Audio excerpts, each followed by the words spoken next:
सर्वेभ्यो नमः। देववाणी संस्कृतम YouTube channel में आप सभी का हार्दिक अभिनंदन है।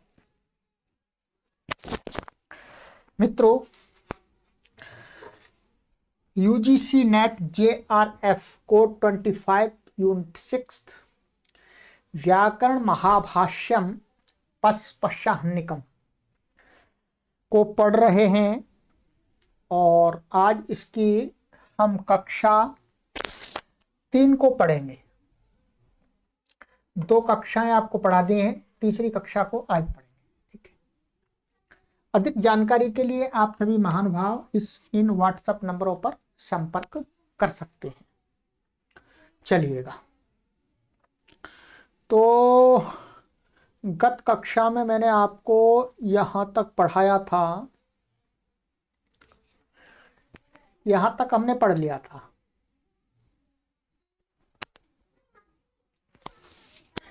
अथ समासान्तोदात्तत्वं ततः तत्पुरुष इति।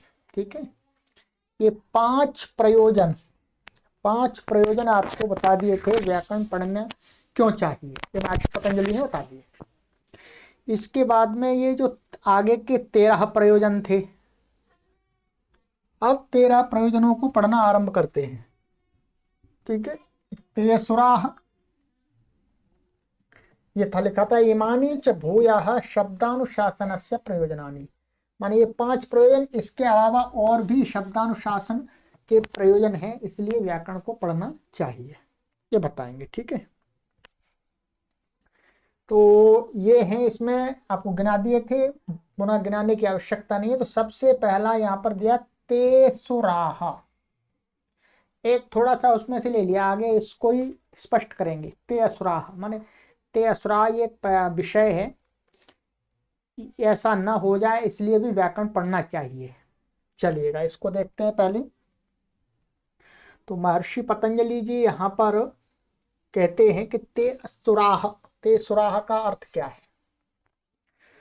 कहते हैं तेसुराः हेलयो हेलय इति कुर्वन्तः परा बभूवुः। ठीक है, कहते हैं वे असुर लोग क्या है, पराजय को प्राप्त हो गए थे। वे असुर लोग पराजय को प्राप्त हुए। कारण बताते हैं क्यों पराजय उनको मिली। तो महाभाष्यकार कहते हैं कि वो ठीक से उन्होंने व्याकरण नहीं पढ़ा था। ठीक है, उन्होंने ठीक से व्याकरण का अध्ययन नहीं किया था, तो इसलिए वो पराजय को प्राप्त हुए। तो प्रश्न होता है, भाई उन्होंने व्याकरण नहीं पढ़ा, युद्ध तो तलवारों से लड़ा जाता है। ठीक है, तो कहते हैं कि उनको व्याकरण पता नहीं था, इसलिए वो क्या कर दिया उन्होंने, हेलयो हेलय इति कुर्वन्तः, माने हेलयो हेलयः ऐसे शब्द करते हुए वो पराजय को प्राप्त हो गए। ठीक है, तो ये कहीं ब्राह्मण आदि ग्रंथों में कहीं ऐसा एक उदाहरण आया है। ठीक है, तो कहते हैं कि वो जो असुर लोग थे उनको ऐसा कहना था, अपने जो उनकी जो असुर लोग थे और उनकी जो सेना थी, तो उनके शत्रु लड़ने के लिए आए, असुरों के शत्रु, तो उसमें से उनको ठीक से शब्द का ज्ञान नहीं था, तो हे आरायाः वो ये कहना चाह रहे थे अपनी लोगों से कि भाई वो आरायाः माने हे आराया, वे हे शत्रु आ दो, शत्रु आ गए, अरि का अर्थ शत्रु होता है। तो उनको क्या कहना था, उनको ऐसा कहना था, हे आरायाः और आरायाः, ऐसा कहना था, परंतु उन्होंने गलत कह दिया। उन्होंने इसकी जगह क्या प्रयोग कर दिया, हे लयो हे लय, अपशब्द बोल दिया। तो किसी की समझ में ही नहीं आया कि ये कह क्या रहे हैं, आपस में ही समझ में नहीं आया भाई कह क्या रहे हैं ये। ठीक है, तो समझ में नहीं आया तब तक तो शत्रु टूट पड़े, वो भागे ही नहीं, वो वहीं खड़े रहे असुर लोग, तो पराजय को प्राप्त हो गए। तो क्या है, ये कहते हैं हे लयो हे लय, ये उन्होंने गलत शब्द बोल दिया था, उनको हे आराया हे आराया ऐसा कहना चाहिए था, हे शत्रु हे शत्रु। तो उन्होंने ये कर दिया, तो उन्होंने क्या कर दिया, इसको ऐसा करना चाहिए था उनको, यहां पर उन्होंने एक तो संधि कर दी, क्या कर दी, संधि कर दी। और यहां पर वास्तव में इनको ऐसा करना चाहिए था, हे,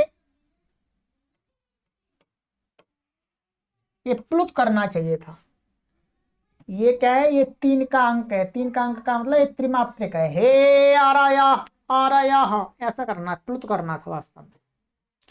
तो ये आप यदि व्याकरण पढ़े हैं आप तो जान लेंगे, हाई हे प्रयोगे हई हयो, ये सूत्र है, ये 8वें अध्याय का सूत्र है। उससे क्या होता है, इसका हे को यहां पर प्लुत किया जाता है, क्या किया जाता, प्लुत। तो और जब प्लुत हो जाता है तो फिर इसमें संधि नहीं होती, यहां पर क्या करता, ये जो आ था इसको यहां पर पूर्व रूप कर दिया। क्या कर दिया, एंगा पदांतति से पूर्व रूप कर दिया। तो पूर्व रूप यहां पर जब प्रक्रिया प्लुत हो जाता है तो फिर वहां संधि कोई नहीं होती। प्लुत प्रक्रिया अचिनित्यम, ये अष्टाध्यायी का सूत्र है। तो प्लुत के साथ में कोई संधि नहीं होती है, तो यहां संधि नहीं करनी थी। तो पहला दोष तो उन्होंने कि ये कर दिया कि यहां पर प्लुत नहीं किया हे को, और दूसरा दोष ये कर दिया कि यहां पर इन्होंने संधि कर दी, इसमें मिला दिया, एंगा पदांत तदति लगा दिया, अब शब्द हो गया। और एक तीसरी गलती उन्होंने क्या कर दी कि यहां पर जो ये द्वित्व होता है ये इसका होना चाहिए था, इन्होंने शब्द का होता है, पद का द्वित्व होता है। वहां पर जो सर्वस्व दे आदि कहा है 8वें अध्याय में, तो जहां विप्सा आदि होती है, तो वहां पर द्वित्व करना था उनको, एक शब्द का आरया का करना था, उन्होंने पूरे वाक्य का कर दिया, इसका पूरे कर दिया, हे लायो हे लय। और चौथी गलती उन्होंने क्या कर दी कि र के स्थान में ल का उच्चारण कर दिया, ये कोई शब्द ही नहीं है, माने ला वाला कोई शब्द है ही नहीं यहाँ पर, हे लय हे लय। तो ये 4 गलतियां कर दी उन्होंने, 4 गलतियां करके उन्होंने ये अपशब्द बना दिया। अपशब्द बना दिया तो किसी को कोई अर्थ समझ में आया ही नहीं, क्या बोल रहे हैं भाई ये लोग, तो वो हार गए, पराजय को प्राप्त हो गए। तो ये कहीं की एक आख्यायिका है, इसका तात्पर्य है कि भाई हमें सोच समझ करके, विचार करके, जान करके शब्दों का प्रयोग करना चाहिए। जिस शब्द का जो अर्थ है उसके लिए उसी शब्द का प्रयोग करना चाहिए। जैसे कि असुरों ने हे आरया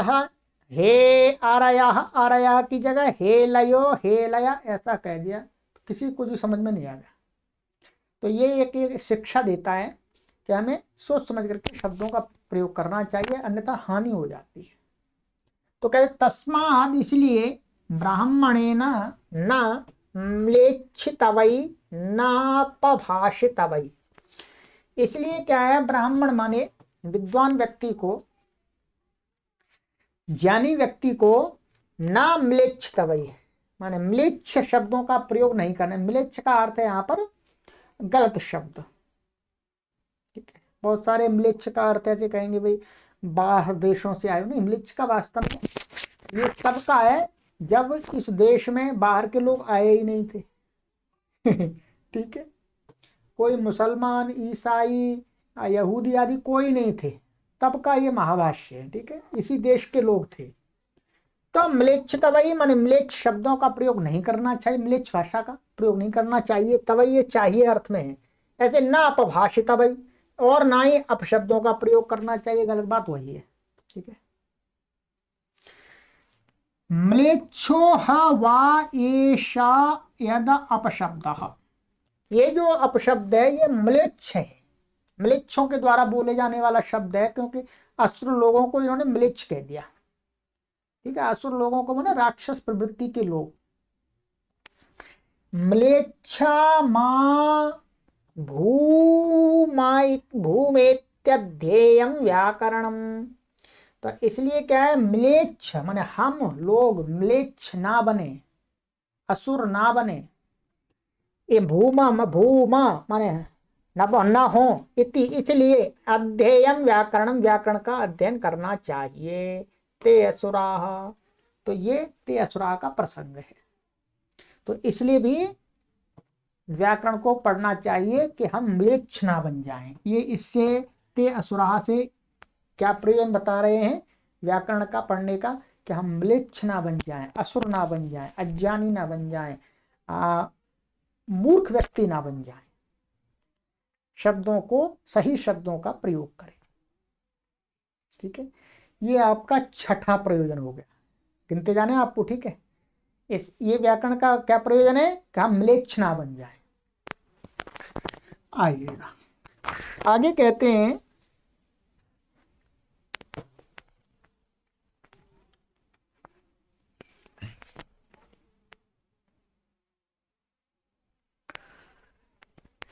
दुष्टः शब्दः, अब इसमें दूसरा वाला जो प्रयोजन है दुष्टः शब्दः, दुष्टः शब्द में ले रहे हैं, दुष्टः शब्दः, दुष्टः शब्दः स्वरतो वर्णतो वा मिथ्या प्रयुक्तो न तमर्थमाह सभागवज्रो यजमानं हिनस्ति यथेन्द्र शत्रुः स्वरतोपराधात्।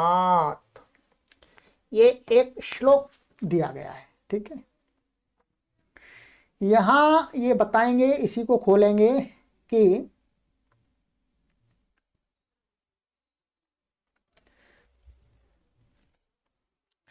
दुष्टः शब्दः स्वरतो वर्णतो वा, दुष्ट माने गलत शब्द, गलत शब्द के दो प्रकार से गलतियां कर सकते हैं।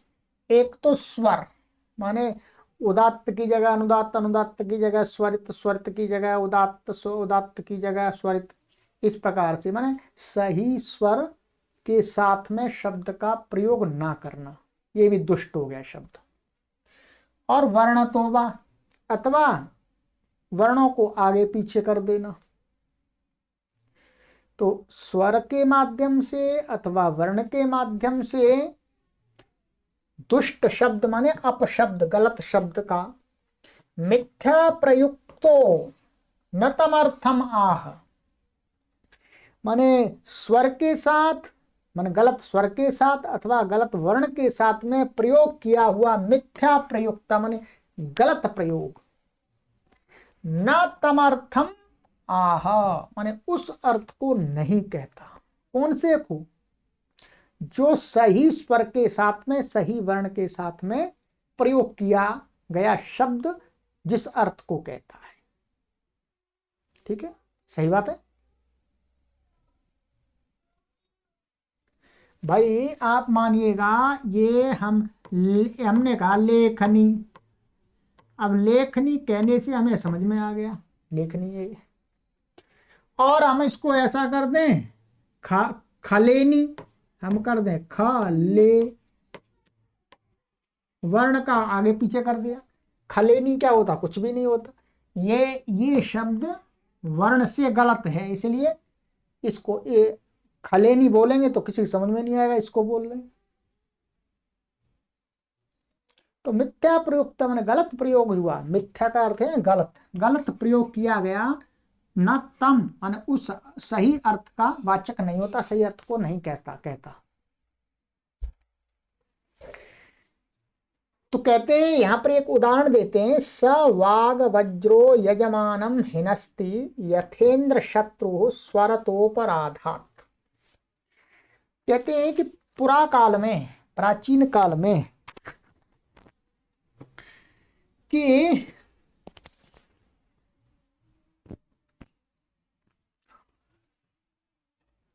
कहते हैं स वाग वज्र, माने वह शब्द क्या है, वाणी रूपी वज्र बनता हुआ।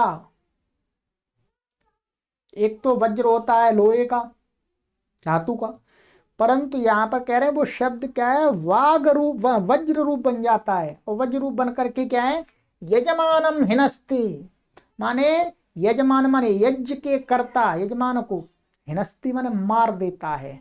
कैसे, जैसे कहते हैं कैसा हुआ है पुरा काल में, उदाहरण दे रहे हैं, यथा जिस प्रकार से इंद्र शत्रु स्वरतोपराधात, माने इंद्र शत्रु ये शब्द को यजमान ने स्वरतोपराधात, स्वर को, गलत स्वर के अपराध से, माने मिथ्या प्रयुक्त स्वर, माने जो स्वर होना चाहिए था उससे भिन्न स्वर वाला शब्द इंद्र शत्रु प्रयोग कर दिया था यज्ञ में। तो क्या है, वो उसका जिसको मरवाना चाह रहा था, जिसके द्वारा, तो जिसके द्वारा मरवाना चाह रहा उसी को मार दिया। इसके विषय में भी एक आख्यायिका है, ठीक है, मैं आपको बता देता हूं उसकी पूरी कथा क्या है। इसकी कथा इस प्रकार है, ठीक है। इंद्र ने त्वष्टा ऋषि का पुत्र विश्वरूप का वध कर दिया। ये क्या आख्यायिका है, ठीक है, इनको अर्थवाद बोलते हैं। उसके बाद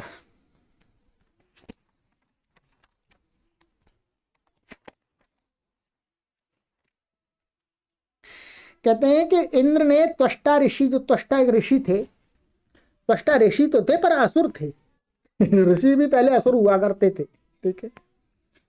त्वष्टा, इंद्र ने त्वष्टा ऋषि का जो पुत्र विश्वरूप था उसका वध कर दिया, मार दिया, इंद्र की मर्जी। उसके बाद इंद्र को मारने की इच्छा से, भाई त्वष्टा ने सोचा भाई मैंने, इस दुष्ट ने मेरे पुत्र को मार दिया, अब मैं इसको मारूंगा। तो कहते हैं उसके बाद इंद्र को मारने की इच्छा से त्वष्टा ऋषि ने एक अभिचार यज्ञ किया। अभिचार यज्ञ दूसरे का सत्यानाश करने के लिए करते थे लोग, ठीक है। अभिचार यज्ञ दूसरे को मारने के लिए, दूसरे की हानि हो जाए उसके लिए अभिचार यज्ञ किया जाता है। उसमें मैंने वो उसने यज्ञ किया त्वष्टा ने, तो उस यज्ञ में उसने क्या कहा, स्वाहेन्द्र शत्रुर्वर्धस्व। ध्यान दीजिएगा, मैं लिख देता हूं आपको सरलता हो जाएगी थोड़ी। ऐसा बोला उसने, स्वाहेन्द्र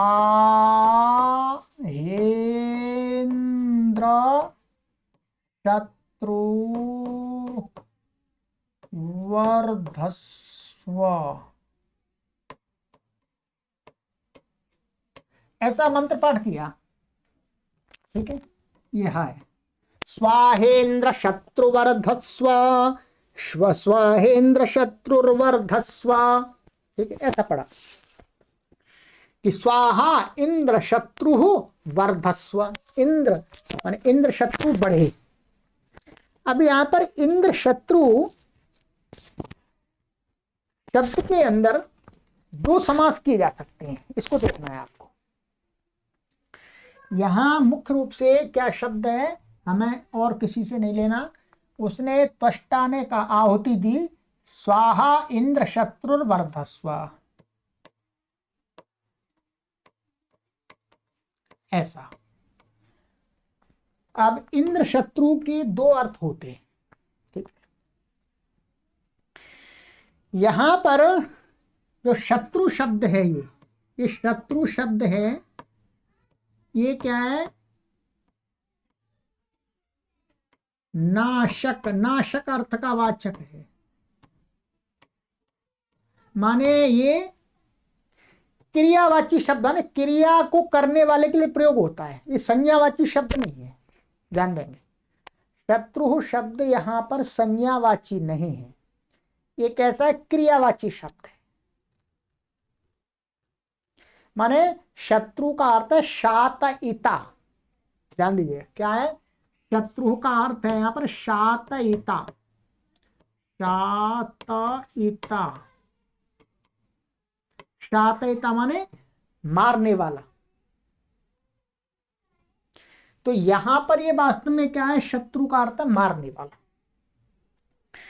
अब यहां पर इंद्र शत्रु में दो समास कर सकते हैं। एक कर सकते हैं षष्ठी तत्पुरुष समास। ध्यान देंगे क्या कर देंगे, षष्ठी तत्पुरुष समास। माने इंद्रस्य शत्रु, मैं लिख देता हूं, इंद्रस्य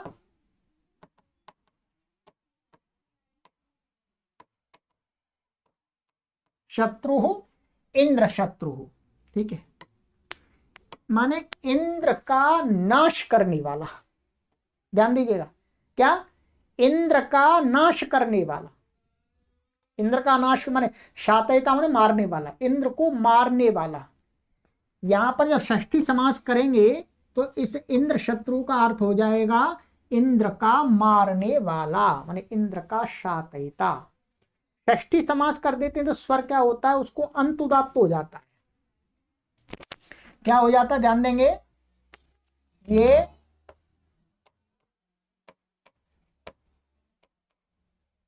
ये इंद्र शत्रु।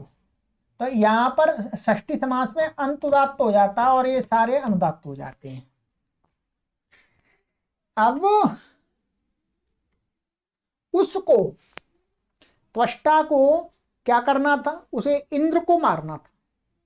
इंद्र को मारने के लिए वो अभिचार यज्ञ कर रहा था, तो और अग्नि देवता से प्रार्थना कर रहा था, हे अग्निदेव आप ऐसा पुत्र को उत्पन्न करो जो इंद्र का मारने वाला हो, और मैं इंद्र का मारने वाला पुत्र बढ़े, उत्पन्न हो।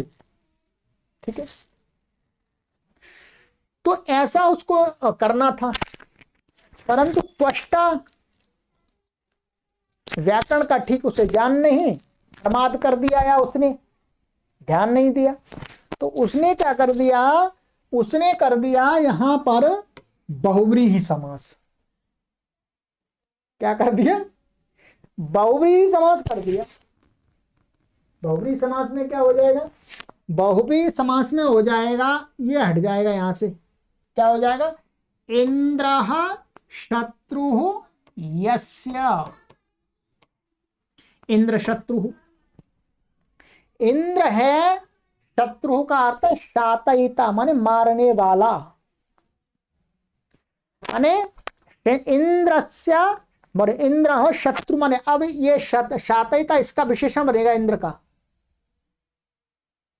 ठीक, तो इंद्रस्य शातयिता माने इंद्र है मारने वाला, जिसका, जिसका किसका, यहां पर जो कथा बताई थी कि मारने की, उसने अभिचार यज्ञ किया था और उसमें क्या है, वृत्र।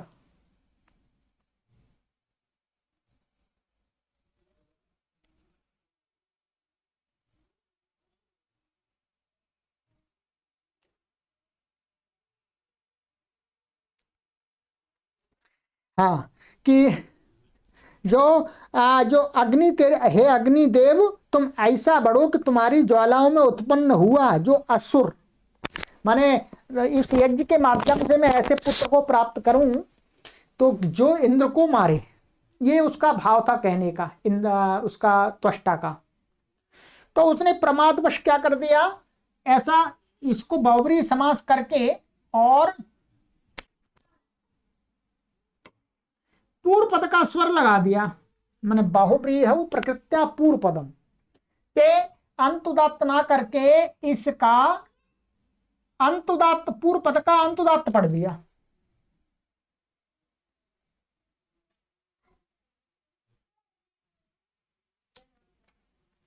या उदात्त जो भी है, पूर्व पद का स्वर लगा के पढ़ा।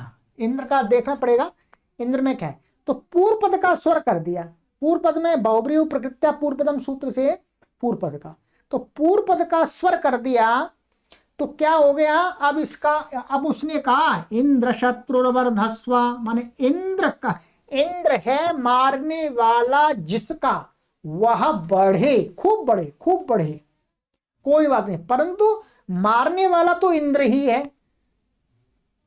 तो कहते हैं कि वो उसने यज्ञ किया विचार और उत्पन्न हुआ है असुर, और उस असुर खूब बड़ा, असुर खूब बड़ा, परंतु अंत में इंद्र ने ही मार दिया, क्योंकि उसने क्या कर दिया, पूर्व पद का प्रकृति स्वर करके उच्चारण किया, ओम इन स्वाहा इंद्र शत्रुर्वर्धस्व। तो कहते हैं यहां पर स्वर की गलती से जो त्वष्टा ऋषि स्वयं अपनी हानि कर बैठे। यज्ञ किया और यज्ञ के द्वारा उन्हें जो पुत्र आदि कुछ प्राप्त हुआ, वो खूब बड़ा शक्तिशाली बना, परंतु अंत में उसका मारने वाला कौन था, इंद्र। बहुब्री समाज से ये बात निकल गया।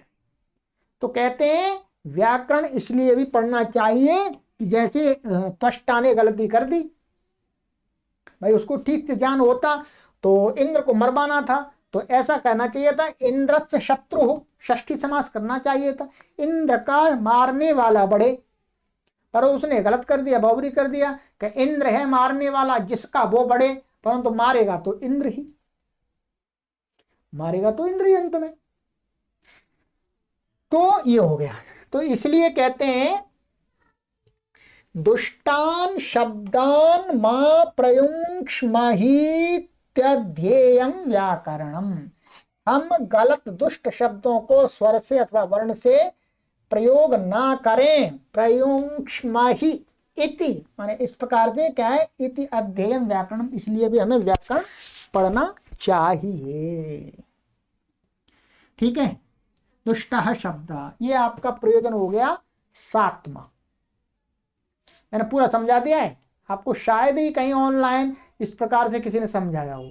ठीक है, चलिएगा अब आपका 8वां प्रयोजन। 8वां प्रयोजन है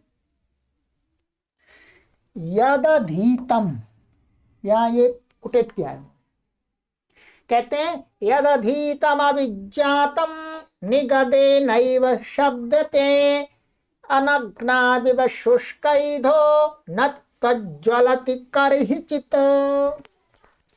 कहते हैं इसका अर्थ है यद अधीतम अभिज्ञातम निगदेन एव शब्दते। कहते हैं व्यक्ति के द्वारा यद माने जो, अधीतम माने पढ़ा हुआ, पढ़ा, परंतु कैसा है वो, अभिज्ञातम, उसका ज्ञान नहीं हुआ। पूरी पुस्तक पढ़ दी, पूरी रामायण का पाठ कर दिया, गीता का पाठ कर दिया, वेदों का पाठ कर दिया, परंतु उसका अर्थ मालूम नहीं हुआ कि ये मैंने जो पढ़ा उसका अर्थ क्या है। तो अविज्ञातम, यद अधीतम अविज्ञातम निगदे नैव शब्दते, केवल उच्चारण मात्र से ही पढ़ दिया, कुछ नहीं समझा। प्राय करके तो ऐसा ही होता है, संसार में लोग भी यही करते हैं। पूजा पाठ में तो मुख्य रूप से ऐसा ही कराया जाता है, भाई पाठ करते जाओ, पाठ करते जाओ, समझना कुछ भी नहीं है कि इसका तात्पर्य क्या है, इसका अर्थ क्या। समझ लीजिए आए थोड़ा सामाजिक व्यवस्थाओं से।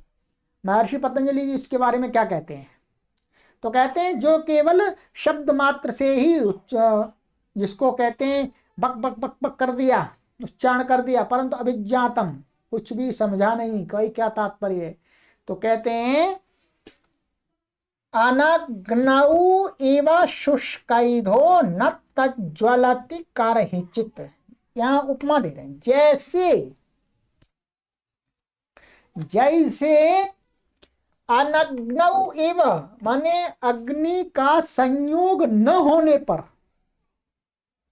माने जिस स्थान में अग्नि नहीं है, जहां पर अग्नि नहीं है वहां पर शुष्काः माने शुष्कैधा माने सूखी लकड़ियों का ढेर, या सूखी लकड़ी कह सकते हैं।